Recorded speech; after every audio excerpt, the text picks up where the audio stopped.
Prepare a laser pointer and set it up. Then take a match, insert it, and use tape to secure the switch so that the laser pointer stays on. Adjust the match to see how close you can get to ignite it. Oh, okay, just move it a bit further away and it will ignite. You need to modify the laser pointer a little by unscrewing the back cover. Remove the battery and weld the extension wires to the positive and negative poles of the battery for easy connection. Prepare the adjustable boost module. Connect it to the battery amplifier stage, weld the two output stages, and connect them to the multimeter. Use a small knife to turn the knob to adjust the output voltage and raise it to about 5 volts. Before the laser pen goes on stage, add stabilizing electronics. This section is useless. Remove it and don't add it. The positive terminal and the shell will light up.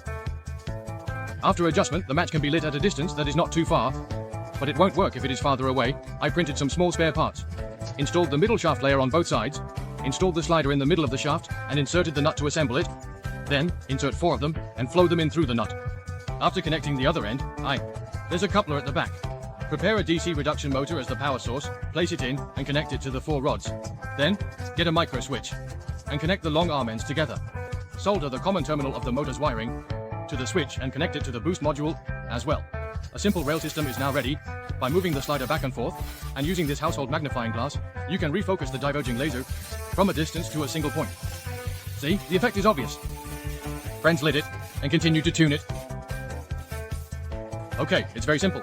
If you put the match farther away, keep the laser pen still, and move the magnifying glass to the lens, it still cannot be successfully focused to ignite the fire. The first level battery is obviously not enough, so add 2 more, and fix them with a bracket. Use wires to connect the 3 batteries in series, and prepare a lithium battery protection board to connect to the circuit diagram on the side. Now, the voltage of the setup is 12 volts, and it's still connected to the boost module. Turn the knob to increase it to about 24 volts. I bought a new high-power laser module, and it even has a cooling fan at the back. After connecting it, I'll add a power control module, so we can finally adjust the intensity of the emitted laser. See? It's getting stronger. This magnifying glass is too weak. Let's take it off. And see, it can magnify by 2 times. Switch to this one. It can magnify 5 times and is a bit stronger. Look at the thickness of this lens compared to the previous one. The difference is obvious. Now, it's a round base turned into a square base, and I'll install it onto the slider. Turn on the laser, and now set the laser intensity to 10%. Let's adjust the convex lens to focus the light. See? The light spot is getting smaller. It feels like it's almost ignited.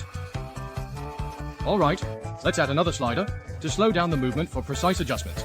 Now, adjust the focus onto the wall, and set the output laser intensity to 50%. Look, even from this distance, the wooden board can start to smoke. It seems like this intensity is pretty much enough. When doing laser experiments, always wear safety goggles to ensure your safety. Secure the rubber mat as a target. Get ready. Got it. Look at this power. It can't hold up for 2 versions.